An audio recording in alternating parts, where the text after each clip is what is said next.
Hello everyone. सबसे पहले first and foremost मैं आपको अपना ब्रीफ इंट्रोडक्शन दे देता हूँ। मेरा नाम नईम शफ़ी है और मैं श्रीनगर से ही बिलोंग करता हूँ। कश्मीर वैली से श्रीनगर डिस्ट्रिक्ट से बिलोंग करता हूँ। और by profession I am a chartered accountant.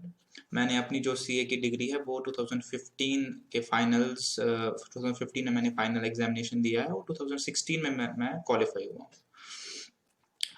तो 2016 में ही मुझे अपॉर्चुनिटी मिली कि मैं आईओसीएल के साथ जुड़ूं और मैं इंडियन ऑयल कॉर्पोरेशन लिमिटेड के साथ जुड़ा और तब से लेकर आज तक टिल डेट मैं आईओसीएल के साथ ही जुड़ा हुआ हूँ।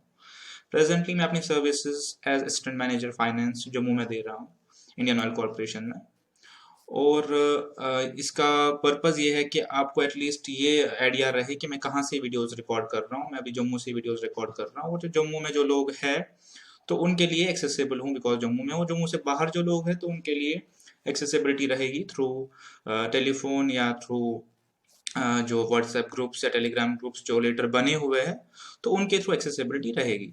और इस सेशन के एंड में मैं आपके साथ अपना नंबर भी शेयर करूंगा और टाइमिंग्स भी शेयर करूंगा जब आप मुझे कांटेक्ट कर सकते हैं, ताकि हम कोई जो टेलीफोन पे बात करना चाहे, कोई जो पर्सनली कुछ क्योरीज वगैरह हो तो वो रेजोल्यूशन के लिए मैं आपको टाइमिंग्स और टेलीफोन नंबर भी शेयर करूंगा अपना आप लोगों के साथ। दूसरी जो सिग्निफिकेंट बात है इस वीडियो के रिलेटेड उसमें ये है कि ये वीडियो मेरा दो पार्ट्स में डेडिकेटेड है, दो पार्ट्स में डिवाइडेड है। इसका जो फर्स्ट पार्ट है वो रहेगा डेडिकेटेड टुवर्ड्स जो सीए फाउंडेशन के हमारे साथ स्टूडेंट्स है, जो हमारे एकेडमी के साथ सीए फाउंडेशन के स्टूडेंट्स है। और जो दूसरा पार्ट रहेगा वो रहेगा उन बच्चों के लिए जो हमारे पास एसएसबी जेके एसएसबी के एग्जाम्स की प्रिपरेशन कर रहे हैं, फाइनेंस अकाउंटेंट असिस्टेंट की। तो दूसरा पार्ट रहेगा उनके लिए। तो फर्स्ट पार्ट जो है वो रहेगा सीए फाउंडेशन वालों के लिए, जो मैं उनके साथ अभी बात करना चाहता हूँ। अभी हमारे साथ जो बच्चे जुड़े हुए हैं तो मेरी अंडरस्टैंडिंग है कि हमारे साथ जो बच्चे जुड़े हुए हैं उसमें कुछ बच्चे ऐसे हैं जो अकाउंटेंसी तो हमारे यहाँ से पढ़ रहे हैं, मतलब इसी एकेडमी से पढ़ रहे हैं, और बाकी सब्जेक्ट्स के लिए वो लोग कहीं और कोचिंग्स ले रहे हैं, चाहे दिल्ली में, चाहे श्रीनगर में, या ऑनलाइन कहीं और से कोचिंग ले रहे हैं। दूसरे कुछ स्टूडेंट्स, दूसरा ग्रुप ऐसे स्टूडेंट्स का है जो अकाउंटेंसी तो यहाँ से पढ़ रहे हैं और बाकी बुक सेल्फ स्टडी कर रहे हैं या करने का सोच रहे हैं। तीसरा ग्रुप ऐसा स्टूडेंट्स का है जो अकाउंटेंसी तो यहाँ से पढ़ रहे हैं और उनने भी सोचा ही नहीं है बाकी बुक्स का क्या करना है। तो तीन टाइप के हमारे पास, तीन कैटेगरी के स्टूडेंट्स हमारे साथ है। और आपको पता होगा कि अकाउंटेंसी में जो डिसीजन है कि वो पूरी कोशिश रहेगी कि आपके साथ फुल बैच शेयर हो, ताकि आप एटलीस्ट उस सब्जेक्ट में प्रिपेयर्ड रहे, और वो स्कोरिंग सब्जेक्ट भी है तो उसमें आप प्रिपेयर, और आपका कोर सब्जेक्ट भी होने वाला है आगे वाले प्रोफेशन के लिए, तो उसमें आप लोग अपना पूरा पूरा कर सके।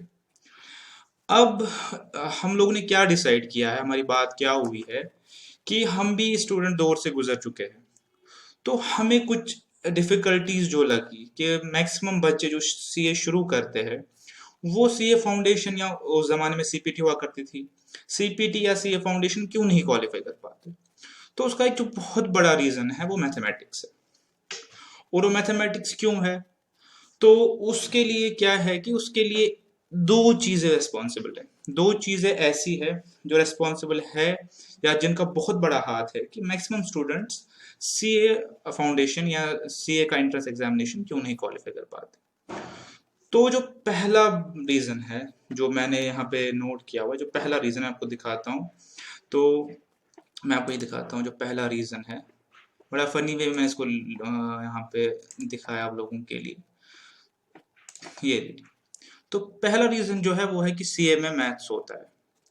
और ये चीज जब भी आपने किसी दोस्त से शेयर किया होगा कि मैं सीए शुरू करना चाहता हूँ, तो सबसे पहले आपको ये सुनने को मिला होगा कि सीए में मैथ्स होता है, तुम नहीं कर पाओगे, सीए में मैथ्स ही होता है, बस तुम नहीं कर पाओगे।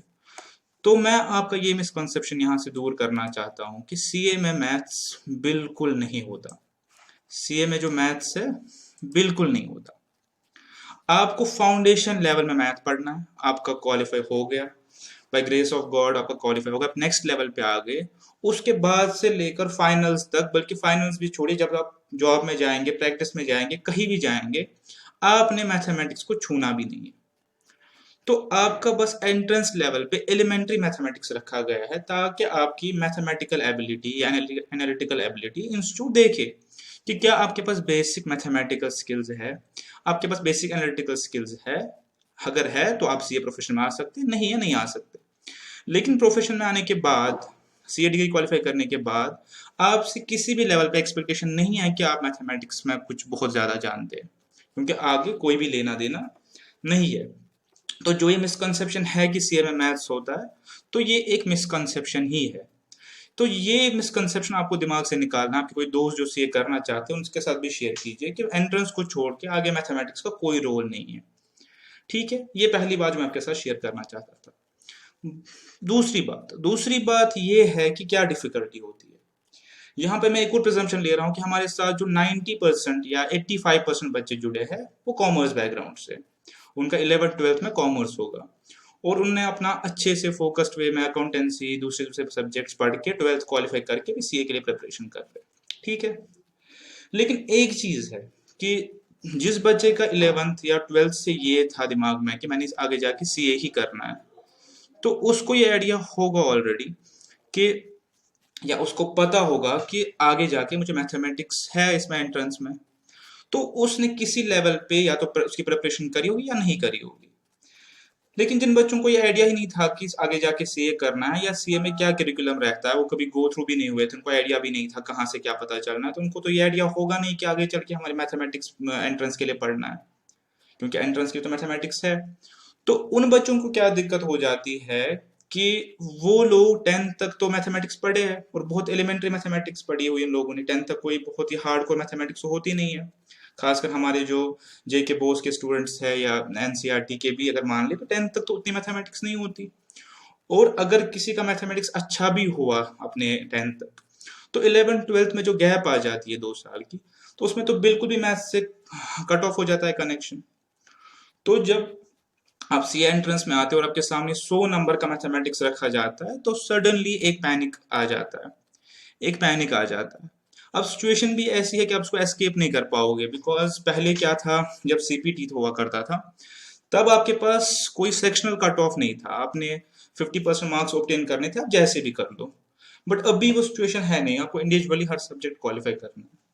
तो अभी होता क्या है मैक्सिमम केसेस कि बच्चे बाकी बुक्स में तो बहुत अच्छा करते हैं, लेकिन मैथमेटिक्स में वो कट ऑफ मार्क्स तक भी नहीं पहुंच पाते। जिसकी वजह से क्या होता है, जिसकी वजह से ये होता है कि उनका सीए रह जाता है अनफॉर्चुनेटली। और उसका रीजन ये होता है कि या तो उनको ये मिसकंसेप्शन है कि मैथ्स ही पढ़ना है, वो आते ही नहीं प्रोफेशन में, और अगर आते हैं तो मैथमेटिक्स डिफिकल्ट लगने की वजह से या ना पढ़ने की वजह से या सही गाइडेंस ना होने की वजह से वो लोग ये क्वालिफाई नहीं कर पाते, और ये बुक की वजह से उनका पूरा सीपीटी रह जाता है। एक और जो डिफिकल्टी मैंने नोटिस की है, खासकर बीइंग इन सेम प्रोफेशन और जब मैं स्टूडेंट लेवल पे था, वो ये था कि जो चार्टर्ड अकाउंटेंट्स है, जो सीएज है, वो सीपीटी का या फाउंडेशन का मैथमेटिक्स नहीं पढ़ाते, वो पढ़ाते नहीं है। और पढ़ाते कौन है? पढ़ाते वो लोग हैं जो बीएससी मैथमेटिक्स है या एमएससी मैथमेटिक्स है या एमए मैथमेटिक्स है। अब उन लोगों के पढ़ाने में डिफिकल्टी क्या है कि वो लोग अपने सब्जेक्ट में हाईली टेक्निकल होते हैं, तो उनके जो पढ़ाने का तरीका होता है, मैं बोलूंगा पढ़ाने की जो ओरिएंटेशन होती है, वो इस टाइप से होती है कि उनकी जो उसको ओरिएंटेशन को हम बोलते हैं प्रॉब्लम सॉल्विंग अप्रोच। यानी वो आपको जिस तरीके से पढ़ाते हैं वो तरीका तो ठीक है, उस तरीके में क्या है कि आप क्वेश्चन के सॉल्यूशन तक तो पहुंच पाओगे, लेकिन उसमें जो टाइम और एनर्जी लगेगी वो आपके लिए और आपके खासकर जो ओवरऑल फाउंडेशन कोर्स के लिए वो फ्रूटफुल नहीं है। बिकॉज अल्टीमेटली हमें ये देखना है कि हमारा इंस्टीट्यूट हमसे क्या एक्सपेक्ट करता है। हमारा इंस्टीट्यूट हमसे बेसिक वर्किंग नॉलेज एक्सपेक्ट कर रहा है मैथमेटिक्स की, उसके बियॉन्ड उन थ्योरम्स का डिराइवेशन, उन प्रॉब्लम्स का डिराइवेशन, उन प्रॉब्लम्स के मैथमेटिकल प्रूफ्स, ये सब आपसे इस प्रोफेशन में एक्सपेक्टेड नहीं है। अगर आपने यही सब करना था तो आपको एमएससी मैथमेटिक्स या एमए मैथमेटिक्स करना चाहिए था। बट आपसे एक्सपेक्टेड क्या, आपसे एक्सपेक्टेड ये है कि आपके पास बेसिक मैथमेटिकल एबिलिटी या न्यूमेरिकल एबिलिटी है कि आप नंबर्स के साथ जगल कर सकते हैं, क्योंकि आपको आगे नंबर्स के साथ काम है, मैथ्स के साथ काम नहीं है, नंबर्स के साथ काम है। तो ये बेसिक मैथमेटिकल और एनालिटिकल एबिलिटी टेस्ट करने के लिए ये सब्जेक्ट रखा गया है। तो अब जब नॉन प्रोफेशनल या नॉन सीए मैं कहूंगा इस चीज को पढ़ाते हैं, तो वो इस ओरिएंटेशन के साथ नहीं पढ़ाते। और होता क्या है कि जो सब्जेक्ट ऑलरेडी जिससे आप डरे हुए होते हो पहले ही, उससे आप दुगना डरना शुरू करते हो। और लास्ट तक क्या होता है कि आपके और सब्जेक्ट्स तो अच्छे चले जाते हैं, ये सब्जेक्ट में बैकलॉग रहता है और उसकी वजह से रह जाता है। मैं पर्सनली कितने लोगों को जानता हूँ जिनका जस्ट मैथमेटिक्स की वजह से रह गया। तो इसीलिए हमने डिसाइड किया कि मैं खुद इस प्रोफेशन से हूँ। और मैंने जब अपना 11th-12th किया था, मैंने भी कॉमर्स में ही किया है, बट मैंने एडिशनली बिजनेस मैथमेटिक्स के कुछ पोर्शंस रख पढ़े थे, जस्ट बिकॉज कि आगे जाके सीए के एंट्रेंस में वो मुझे हेल्प करे। जबकि उस टाइम में मैं आपको बताऊं कि मैंडेटरी नहीं था मैथमेटिक्स क्वालिफाई करना। आप विदाउट मैथमेटिक्स भी आपको डिग्री मिल जाती थी अगर आपके क्वालिफाइंग मार्क्स है। तो हम लोग ने डिसाइड किया, मैंने सी लतीफ़ के साथ मिलकर ये डिसाइड किया कि वो लोग, अब मैं जो कोर इश्यूज की तरफ आ रहा हूँ, वो लोग जो हमारे इंस्टीट्यूट से, जो इस इंस्टीट्यूट से अकाउंटेंसी पढ़ रहे हैं और मैथमेटिक्स के लिए या दूसरे सब्जेक्ट्स के लिए उन लोगों ने सेल्फ स्टडी ऑप्शन चूज किया है। तो ये जो लेक्चर्स है, मैं बैच नहीं कहूँगा, लेक्चर्स सेशंस जो है, ये उनके लिए एज असिस्टेंस है कि मैं उनको अप्रोच सिखाऊंगा कि आपने इस मैथमेटिक्स सब्जेक्ट को कैसे अप्रोच करना है अंडर सेल्फ स्टडी अप्रोच। आपने इसको कैसे अप्रोच करना है अगर आप सेल्फ स्टडी कर रहे हैं तो। ठीक है। अगर आप कहीं और से मैथमेटिक्स पढ़ रहे हैं या आपने ऑलरेडी शुरू किया हुआ है, तो मैं आपको ये कहूंगा कि और आपको कोई कंफ्यूजन नहीं आ रही है, आपको कोई डाउट्स नहीं आ रहे, आप बिल्कुल अच्छा वहां कर रहे हैं, तो मैं आपको सजेस्ट करूंगा कि आप ये वीडियोस ना देखो। आप बेटर है वहां फोकस करके अपना जो अंडरस्टैंडिंग लेवल है उसको डेवलप करके एटलीस्ट अपने लिए इतना मटेरियल रेडी करो कि आप क्वालिफाइंग मार्क्स या उससे ज्यादा मार्क्स मैथ में ला सकते हैं। बिकॉज मैं यही प्रिज्यूम कर रहा हूँ कि आपने 11th-12th में नहीं पढ़ा तो आपको रीस्टार्ट नए से पढ़ रहे हो, तो इसलिए मैं आपसे कोई ज्यादा एक्सपेक्टेशन भी नहीं लगा रहा कि आप मैथ्स में 80, 90, 70, 100 करके लाओगे। बट इतना है कि दो पर्पज है, एक मैथ्स की वजह से आपका ना रहे, और मैथ्स की वजह से आपका ना रहे, और मैथ्स की वजह से आपका कॉन्फिडेंस लेवल और पेपर में कम ना हो, क्योंकि आपके बैक ऑफ द माइंड रहेगा कि मेरा मैथ्स ठीक नहीं है। तो जो लोग कहीं और से कर रहे हैं और उनको कोई डाउट्स नहीं आ रहे, वो बिल्कुल ओके है, उनको कंटेंट समझ आ रहा है, उनको अप्रोच समझ आ रही है, तो वो कंटिन्यू करे, और उनको बेस्ट ऑफ लक, वो कंटिन्यू करे और उसी को कंटिन्यू करे, अपने आप को कंफ्यूज ना करे। जो लोग सेल्फ स्टडी कर रहे हैं वो जुड़ सकते हैं, बिकॉज उनके लिए ये गाइडेंस रहेगा, उनके लिए मैं अप्रोच बताऊंगा कैसे करना, और उनके लिए मैं टॉपिक्स भी कवर करूंगा और क्वेश्चंस भी सॉल्व करके, और ऑब्जेक्टिव्स में कैसे अपने प्रैक्टिकली सॉल्व, क्योंकि हमारा आपको पता होगा कि मैथमेटिक्स हमारा ऑब्जेक्टिव है, कैसे करना है वो मैं आपको ऑलरेडी बताऊंगा इस वीडियो में, इन वीडियोस में सीरीज ऑफ वीडियोस आएंगे, ताकि उनकी जो अप्रोच है वो ठीक हो जाए। बाकी आप सेल्फ स्टडी कर रहे हैं, आप इसको प्लस कर सकते हैं और आपका ये मैथमेटिक्स का पोर्शन है कवर हो जाएगा एग्जामिनेशन के लिए, कि हम आपको इस इतना यहाँ पे मटेरियल अवेलेबल देंगे कि आप मैथमेटिक्स में कॉन्फिडेंटली जाके उसको क्वालिफाई करें, और उसकी वजह से आपका सीपीटी ना रहे, जो कि बहुत सारे बच्चों का रहता है इसी वजह से। अब जो लोगों ने भी डिसीजन नहीं लिया है कि क्या करना है, अगर वो जुड़ना चाहे तो उनके लिए भी बेस्ट है, क्योंकि मैं जैसे स्टार्ट करूंगा, मैं टॉपिक से ही शुरू करूंगा, और धीरे धीरे धीरे धीरे करके हमारा पूरा जो मैथमेटिक्स प्लस जो रीजनिंग का पोर्शन है सीए में वो कवर हो जाएगा। तो वो जुड़ना चाहे तो उनके लिए अच्छा मौका है, वो भी जुड़ सकते हैं। ये हो गया हमारा कि जो स्टूडेंट्स है वो क्या कर सकते हैं, वो या तो अगर कहीं से कर रहे हैं तो उनके लिए बेस्ट है कि वहां से कंटिन्यू करें, अगर डाउट्स नहीं आ रहे, अगर डाउट्स आ रहे हैं तो यहाँ से डाउट्स क्लियर कर सकते हैं। जो बच्चे सेल्फ स्टडी कर रहे हैं वो उसको सेल्फ स्टडी प्लस ये कर ले तो उनके लिए बेस्ट रहेगा, और जो बच्चे भी डिसाइड नहीं है वो भी यहाँ जुड़ सकते हैं, तो उनके लिए ये बैच यहाँ से चलेगा। तो ये हमारा है सी जो फाउंडेशन स्टूडेंट्स है उनके लिए। एक और चीज, मैंने दो चीजें बताई, पहला मैंने ये बताया कि एक सबसे बड़ी बात है कि सीए में मैथ होता है, मिसकंसेप्शन है, कोई मैथ नहीं है, स्टेज पे आप पास कर लो, आगे आपको कोई भी मैथमेटिक्स की बुक नहीं दिखेगी, पहली बात। दूसरी बात, आपने 11th-12th में अगर मैथ नहीं पढ़ा है तो आपके लिए थोड़ा सा एक्स्ट्रा एफर्ट लगाने की जरूरत है, बिकॉज 2 साल आप इस चीज से आउट ऑफ टच रहे हो। दूसरी बात ये है, और जो अगर कोई हमारे पास कुछ परसेंटेज साइंस स्टूडेंट्स की है, आई वुड से 10%, 5%, तो और अगर सीपीटी या फाउंडेशन के लिए प्रिपेयर कर रहे हैं, तो खैर सीपीटी नहीं रहा, वो फाउंडेशन के लिए प्रिपेयर कर रहे हैं, तो उनके लिए मैथमेटिक्स उतना डिफिकल्ट नहीं होगा, बिकॉज उन्होंने ऑलरेडी ये मैथमेटिक्स कवर कर रखी है, जो सिलेबस है वो कवर कर रखा है, जो आपको भी सिलेबस शेयर करूंगा उन्हें कवर कर रखा होगा, तो उनके लिए कुछ ज्यादा डिफिकल्टी इसमें नहीं होने वाली। और वो इसमें स्कोरिंग अपॉर्चुनिटी ढूंढ सकते हैं। स्टैटिस्टिक्स को छोड़ के जो मैथमेटिक्स पोर्शन है वो उनका ऑलरेडी कवर्ड होगा अपने 11th-12th में, जो लोग साइंस से है। कॉमर्स वालों के लिए एक्स्ट्रा मेहनत करने की जरूरत है इसमें, सी फाउंडेशन के मैथ्स में। ठीक है, तो दो बातें हो गई। तीसरी बात जो है कि मैथमेटिक्स में बच्चे क्यों नहीं पास होते। एक चीज मैं आपको एक बता दूं, और ये कोई ऐसी चीज नहीं है, कोई रॉकेट साइंस है। अगर थोड़ा सा बेसिक एप्लीकेशन ऑफ माइंड हम करें तो ये चीज हम भी पकड़ सकते हैं। आपका जो 100 मार्क्स का पेपर होता है, यानी आपका 100 मार्क्स से मेरा मतलब है 40 मैथ्स के, 20 रीजनिंग के और 40 आपके स्टैटिस्टिक्स के। इसको हम मैथ्स बोलते, इसको हम इकट्ठे मैथ्स बोलेंगे। आपका जो ये पेपर है, इस पेपर में आपको 100 में से 40 पता आपको लाने हैं, और एग्रीगेट में 50 होता है। अकाउंटेंसी और दूसरे सब्जेक्ट्स जोड़ के आपके हो जाएंगे। आप अभी मान लीजिए 40 आपका मिनिमम पासिंग है इस चीज में। तो आपको क्या मतलब इसमें ये है कि इसमें जो हमें लगता है कि ये जो पेपर है, बेसिकली जो पेपर है ये किस तरीके से सेट होता है। क्या पेपर का पर्पस बच्चे को फेल करना होता है? ये भी एक कंफ्यूजन है। लोगों ने सुना होगा बड़ा कि सीए में पेपर ऐसे सेट करते कि बच्चे फेल हो जाए, या फेल करने का पर्पस होता है।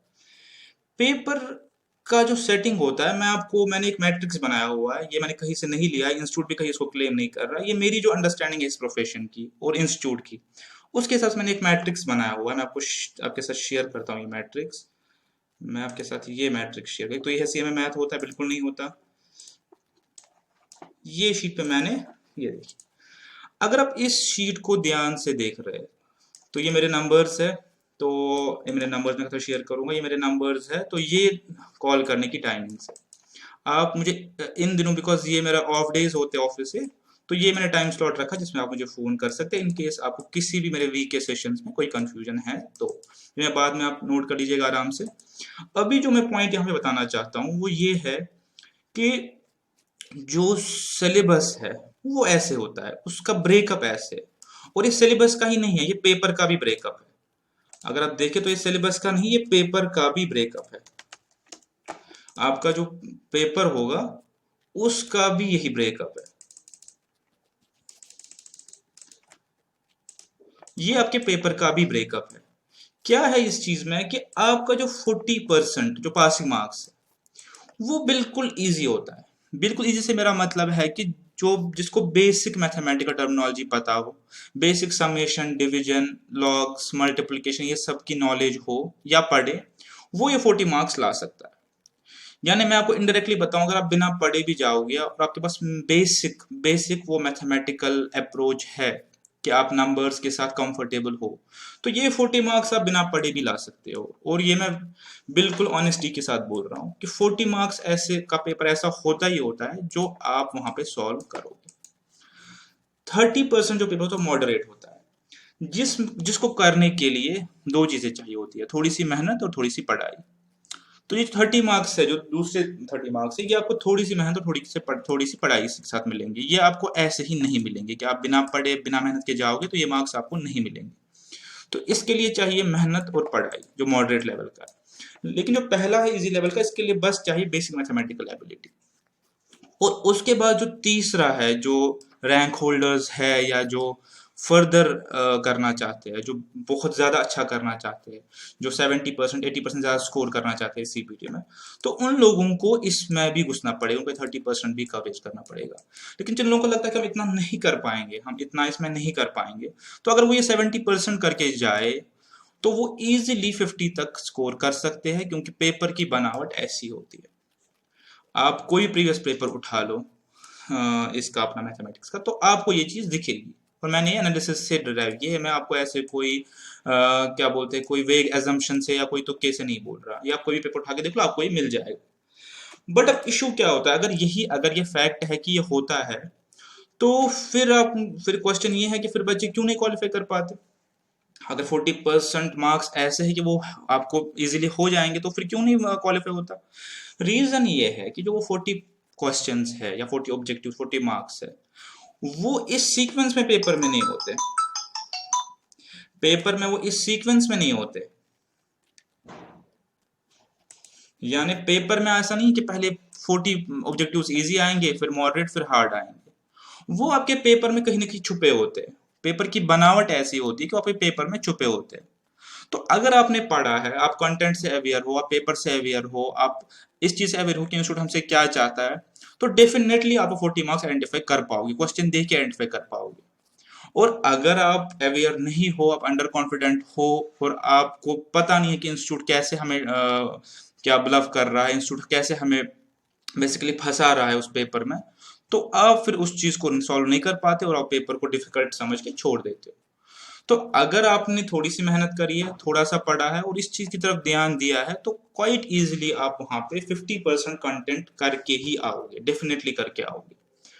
क्योंकि जो हमारा मैथमेटिक्स है वो एलिमेंट्री लेवल का ही है, टॉपिक्स हैं उन्होंने बहुत सारे रखे, लेकिन जो हमसे एक्सपेक्टेशन है वो एलिमेंट्री लेवल की है, वो बेसिक लेवल की है, हमसे कोई ज्यादा इंस्टीट्यूट की एक्सपेक्टेशन नहीं। तो मैं ये कह रहा हूँ कि अगर बच्चा सही अप्रोच से पढ़े और उसकी उसको ये पता हो कि हमें अप्रोच कैसे करना है सिचुएशन को, तो डेफिनेटली वो अपना 50% और अबो करके ही आएगा पेपर से। लेकिन अगर बच्चे को अप्रोच नहीं पता, उसको ये नहीं पता कैसे पढ़ना है, क्या छोड़ना है, क्या करके जाना है, क्या रिवीजन करना है, तो वो 40 मार्क्स ढूंढता रह जाएगा और उसका पेपर खराब होने के मैक्सिमम चांसेस है। तो ये चीज आप समझ लीजिए कि मैथमेटिक्स क्वालिफाई करना, स्टैटिस्टिक्स पर मैथमेटिक्स क्वालिफाई करना कोई डिफिकल्ट टास्क नहीं है, सब्जेक्ट तो आपको पता हो कि मेरी अप्रोच क्या होनी चाहिए और मुझे कैसे इस चीज को करना है, मुझे कैसे उसको पढ़ना है और कैसे पेपर को अप्रोच करना है। ठीक है, ये हो गया एक और जो मुझे आपके साथ शेयर करना था बिफोर स्टार्टिंग। तो ये आप समझ लीजिए कि हम भी जो स्टार्ट करेंगे हम ऐसे ही करेंगे कि आपके इजी टॉपिक्स हो, आपके मॉडरेट टॉपिक्स हो, ताकि आप एटलीस्ट पहले 2 महीने में ही, फर्स्ट 2 मंथ्स में या फर्स्ट 2.5 मंथ्स में हम कोशिश करेंगे कि आपके पास 70% ऑफ कंटेंट रेडी हो, आप पेपर रेडी हो। और उसके बाद अगर टाइम बचा और सिचुएशन ने परमिट की, हम इस पोर्शन की तरफ भी आएंगे। बट हमारा रहेगा क्या अप्रोच कि हम पेपर में तो आइडेंटिफाई करना आपका काम है, लेकिन बुक में आइडेंटिफाई करना मेरा काम है। उसमें हिसाब से मैं ये अप्रोच मेरी रहेगी कि पहले इजी टॉपिक्स, फिर मॉडरेट टॉपिक्स, और फिर टाइम बचा और स्टूडेंट्स की एनर्जी बची तो हम हार्ड टॉपिक्स की तरफ भी आएंगे और हम ट्राई करेंगे कि आपका मैक्सिमम कवरेज हो, हमारा मैक्सिमम कवरेज हो इसमें। ठीक है, ये रहेगी हमारी अप्रोच। और इतना कवरेज हो एटलीस्ट कि आप पेपर रेडी हो और आप पेपर को दे पाओ। अब मैंने फिर से कहा, जो बच्चे कहीं से पढ़ रहे हैं उनको इस टाइम पे स्विच करने की कोई जरूरत नहीं है, वो अपना करते रहे अच्छे से, और कंफ्यूजन के लिए यहाँ रेफर कर सकते हैं। और अगर वो अच्छा वहां कर रहे हैं, उनको कोई डिफिकल्टी नहीं हो रही है वहां पे, तो ठीक है, तो उसको कंटिन्यू करें और अच्छे से एग्जामिनेशन के लिए जाए, और हमारी तरफ से उनको बेस्ट ऑफ लक। और अगर वो स्टिल हमसे कुछ पूछना करना चाहते तो हम उसके अलावा भी अवेलेबल है। और अगर जो बच्चे आप सेल्फ स्टडी कर रहे हैं उनके लिए ये बोनस है, वो यहाँ जुड़ जाए और अपना सेल्फ स्टडी को इस चीज से सप्लीमेंट करे, या इन सेशंस को सेल्फ स्टडी के साथ सप्लीमेंट करे, और वो अपना पेपर रेडी हो जाए 2 या 2.5 महीने के अंदर। और जिनका भी डिसाइडेड नहीं है वो जल्दी से डिसाइड करे, बिकॉज टाइम जा रहा है और आपके एग्जाम्स आ रहे हैं। ठीक है, अब मैं आपके साथ एक बार जो सिलेबस है वो शेयर करता हूँ। आपने देखा होगा, वो पता है इंस्टीट्यूट की साइट से मिलेगा। लतीफ़ की बहुत सारी लेक्चर्स है इस पे कि मटेरियल कहाँ से मिलेगा, आपने कहाँ से ढूंढ सकते हैं, वो सब मैं फिर से रिपीट नहीं करूंगा बिकॉज वो वेस्ट ऑफ टाइम है। आप वो लेक्चर्स देख सकते हैं कि आपको कहाँ से क्या कंटेंट मिलेगा। तो ये मैं आपको जस्ट एक ओवरव्यू देने के लिए कि हमारे पास क्या सिलेबस है। इसमें हमारे पास जो सिलेबस है वो 40 मार्क्स का मैथमेटिक्स है, 20 की रीजनिंग है, और 40 मार्क्स का हमारे पास ये है स्टैटिस्टिक्स है। तो ये आप देख लीजिए, ratio and proportion, index and logarithms, ये अगर मैं कैटेगराइज करना चाहूँ तो इजी वाले लेक्चर्स में आ जाता है, ये आपका इजीली हो जाएगा। इक्वेशन एंड मैट्रिक्स में इक्वेशन पार्ट इजी है, मैट्रिक्स पार्ट मॉडरेट है, ये भी हम कवर करेंगे। लीनियर इन इक्वेशन भी हमारे पास है। टाइम वैल्यू ऑफ मनी बहुत सिंपल सा चैप्टर है, बहुत इजी सा चैप्टर है। और हमारे पास परम्यूटेशन कॉम्बिनेशन भी मॉडरेट लेवल का चैप्टर, इजी चैप्टर है। सीक्वेंस एंड सीरीज भी इजी है। सेट्स मॉडरेट मान लीजिए, इजी मान लीजिए। और डिफरेंशिएशन इंटीग्रेशन हमारे पास वो चीज है जो आप डिफिकल्ट कैटेगरी में डाल सकते हैं, बिकॉज ये आपके लिए बिल्कुल नया होगा। साइंस स्टूडेंट्स की बात मैं नहीं कर रहा हूँ, कॉमर्स यूनिट 11th-12th में मैथ्स छोड़िए, उनके लिए बोल रहा हूँ, उनके लिए बिल्कुल नया है, तो शायद यहाँ पे वो स्ट्रगल करे। लेकिन यहाँ तक हम तब पहुंचेंगे जब आपके 70 to 75 मार्क्स कवर्ड हो, तो तब तक आप पेपर रेडी हो जाओगे, कॉन्फिडेंस आपका तब तक होगा कि आप फर्दर इसको अटेम्प्ट कर सकते हैं।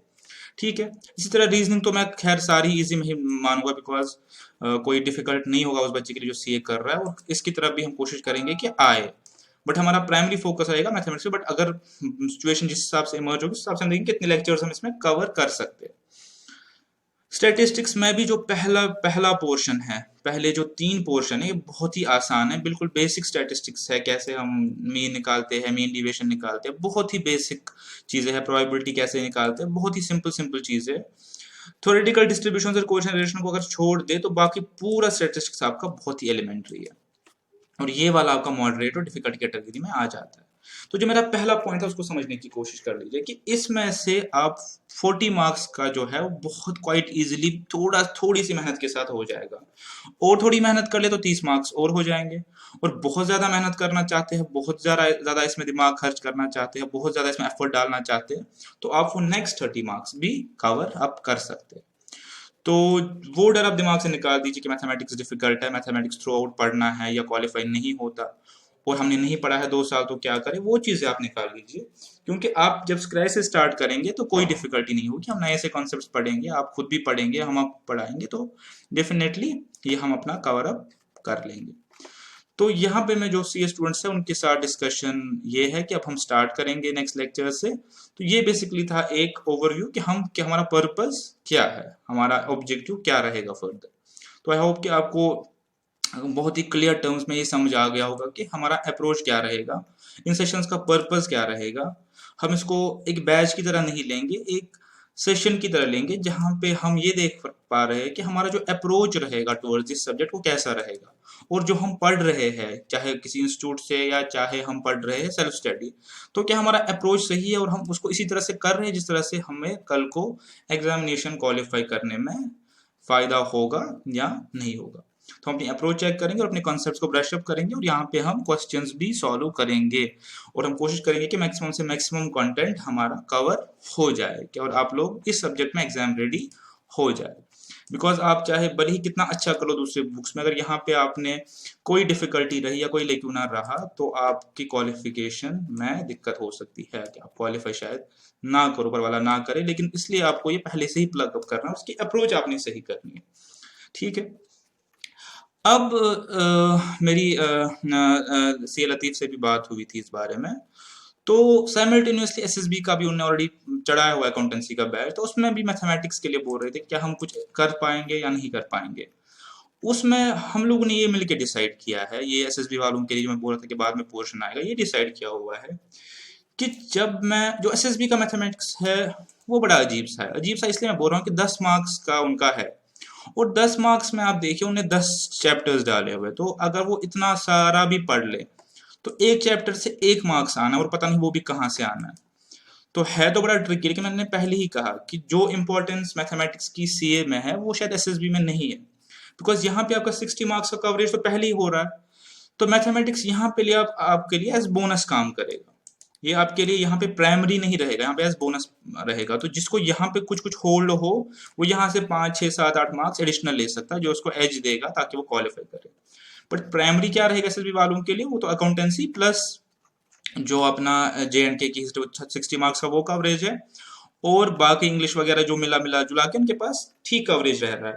बट उनके लिए जो ये 20 मार्क्स है ये बोनस है कि 20 में से अगर उन्हें 10 निकाल लिया, 12 निकाल लिया, तो ये उनको दूसरे स्टूडेंट्स पे एज देगा। तो अब इस बारे में हम क्या हेल्प कर सकते हैं, हम क्या कर सकते हैं, मैं जो सोचा हुआ है मैंने क्या किया कि मैंने एक्चुअली दोनों सिलेबसेस का कंपैरिजन किया। मैंने एक सीए का सिलेबस और एक ये मेरे पास सीए का सिलेबस है, और ये मेरे पास एसएसबी का सिलेबस है स्टैटिस्टिक्स और मैथमेटिक्स में। मैंने इसमें ये देखा कि क्या हमारे पास कौन से टॉपिक्स है जो ओवरलैप हो रहे हैं। तो मैंने आइडेंटिफाई किया, मैंने हमारे पास एटलीस्ट 8 या 10 9 टॉपिक्स है जो ओवरलैप हो रहे हैं। तो इस केस में हम क्या करेंगे, जो मेरा व्यू रहेगा कि मैं स्टार्ट करूंगा फॉर सीए फाउंडेशन स्टूडेंट्स ही। मेरा जो फोकस रहेगा या मेरा जो टारगेट अभी इसमें है स्टूडेंट्स, वो सीए फाउंडेशन के बच्चे ही है। बिकॉज मैं खुद चार्टर्ड अकाउंटेंट हूँ, और खुद मैं इस फेज से निकला हूँ कि जब मैं कोई एक ऐसी बुक टैकल कर रहा हूँ जो मैंने 2 साल पढ़ी ही नहीं है, और सब कुछ होने के बावजूद उस एक बुक की वजह से मुझे ये इशू रहता है क्या मैं कर पाऊंगा नहीं कर पाऊंगा। तो मेरा जो फोकस रहेगा या मेरा जो प्राइमरी जो मेरा सिलेबस जहां से मैं उठाऊंगा सीए फाउंडेशन का ही सिलेबस। लेकिन हमारे पास जो चैप्टर्स है वो काफ़ी ओवरलैपिंग है। तो मैं वही वही स्टार्ट करूंगा, वही वही चैप्टर्स जो हमारे पास कॉमन है, जो हमारे पास सीए में और हमारे पास जेकेएसएसबी में कॉमन है, मैं वो चैप्टर स्टार्ट करूंगा। तो कैसे करेंगे हम? जैसे जैसे हम स्टार्ट करेंगे simple interest, compound interest, time value of money से। काफी इजी चैप्टर है, काफी स्कोरिंग चैप्टर है। इसमें 5 से 7 मार्क्स का कंटेंट या 4 से 5 मार्क्स का कंटेंट निकल जाएगा हमारा सीए स्टूडेंट्स का। तो 40 में से 5 मार्क्स ठीक होता है, और ये स्कोरिंग है, इसमें कुछ ज़्यादा उतना है नहीं कि जितना बिल्कुल इजी है, अंडरस्टैंडिंग पॉइंट ऑफ व्यू से भी अच्छा है और बेनिफिशियल भी है। तो सेम अगर हम देखिए, हमारे पास same simple and compound interest जो है वो एसएसबी में भी है। लीनियर इक्वेशन है, हमारे पास लीनियर इक्वेशंस है, यहाँ पे लीनियर इक्वेशंस हमारे पास 2 वेरिएबल 3 वेरिएबल में। तो मैं ऐसे इसको स्टार्ट करूंगा कि जो टॉपिक्स मेरे पास कोइंसाइड हो रहे हैं, मैं ट्राई करूंगा कि वो दोनों जगह के टॉपिक्स हो और उनको मैं कहता कि वो दोनों स्टूडेंट्स के लिए बेनिफिशियल हो। इस हिसाब से हमारा एसएसबी में भी कुछ असिस्टेंस हो जाएगी, एसएसबी में भी हम कुछ कुछ कवर अप कर पाएंगे, और जो है हमारा जो सीए फाउंडेशन है उसमें भी कवर अप हो जाएगा। तो इन ओपनिंग कमेंट्स के साथ, इस ओपनिंग ओवरव्यू के साथ हम जो नेक्स्ट लेक्चर से स्टार्ट करेंगे, तो जो जो जो बच्चे हमारे साथ जुड़ना चाहेंगे उनके लिए ये है कि जब भी वो हमारा लेक्चर देखे, अपने सामने कैलकुलेटर रखे। आपके लिए कैलकुलेटर अलाउड एग्जामिनेशन है कि अपने सामने कैलकुलेटर रखे, ठीक है, और जो उसके अलावा फर्दर रिक्वायरमेंट होगी वो मैं उस टाइम पे लेक्चर्स में बता दूंगा। बट कैलकुलेटर की पोजीशन, आपके पास कैलकुलेटर की पोजीशन होनी चाहिए, बिकॉज आपने मैक्सिमम कैलकुलेटर पे सॉल्व करना है, ठीक है। बाकी मैं आपको सॉल्व करके दिखाऊंगा, क्वेश्चन ऑब्जेक्टिव करके दिखाऊंगा, और कॉन्सेप्चुअली भी आपके साथ पढ़ाऊंगा, ठीक है। तो ये मेरी ओपनिंग कमेंट्स है। इसके अलावा मैंने नंबर आपके साथ पहले ही शेयर किया हुआ है, नंबर ये है। पर इसमें मेरी एक रिक्वेस्ट रहेगी कि आप इन्हीं टाइमिंग्स पे कॉल कर लीजिए, बिकॉज मैंने आपको कहा कि जैसे हम ऑफिस में रहते हैं या दूसरी जगह रहते हैं, तो वहाँ पे कॉल पिकअप कर पाना और सही से चीज़ों को एड्रेस कर पाना शायद पॉसिबल ना हो। तो ये स्लॉट्स हमने इसलिए रखे ताकि इस टाइम में अगर वीकली लेक्चर्स में कोई भी इशू है तो हम इसको एड्रेस करें। और इसके अलावा प्रोफेशन से रिलेटेड या अप्रोच से रिलेटेड कुछ आप डिस्कस करना चाहते हैं तो वो भी कर सकते हैं। उसके लिए ऑलरेडी ग्रुप्स बने हुए हैं, वहाँ पे आप अपना कर सकते हैं। सी लतीफ़ ऑलरेडी एड्रेस कर रहे हैं उन चीज़ों को, बट इस सब्जेक्ट के रिलेटेड कुछ होगा तो आप यहाँ पे कर सकते हैं। और कॉलिंग के लिए आप ये मेरी रिक्वेस्ट है कि इसी टाइमिंग में करें, इससे बाहर आप करेंगे तो शायद कॉल स्किप होगा या नहीं पिकअप होगा। और वैसे अगर हो भी, अगर कॉल ले भी लिया तो शायद उस टाइम पे प्रॉपरली एड्रेस ना कर पाए इस चीज़ को, ठीक है। तो इन सब कमेंट्स के साथ मैं अभी ये सेशन क्लोज कर रहा हूँ। तो जो इसके जो सेशन के जो बेसिकली हाइलाइट्स है या जो चीज़ें जो एक बार रिपीट करनी जरूरी है वो ये है कि अगर आप बैच कर रहे हैं कहीं से और आपको कोई डाउट नहीं है उसमें, तो आप उस बैच को काइंडली कंटिन्यू करें, अच्छे से पढ़े। कंफ्यूजन्स के लिए या डाउट्स के लिए अगर यहाँ आना चाहते आए, लेकिन अगर वहाँ पे आप ओके है तो आप आराम से उसको कंटिन्यू करें और अच्छे से अपने एग्जामिनेशन में प्रिपेयर करें। अगर आप सेल्फ स्टडी कर रहे हैं तो मैं आपको बोलूंगा कि आप ये सेशंस लो, आपके लिए बेनिफिशियल रहने वाले हैं।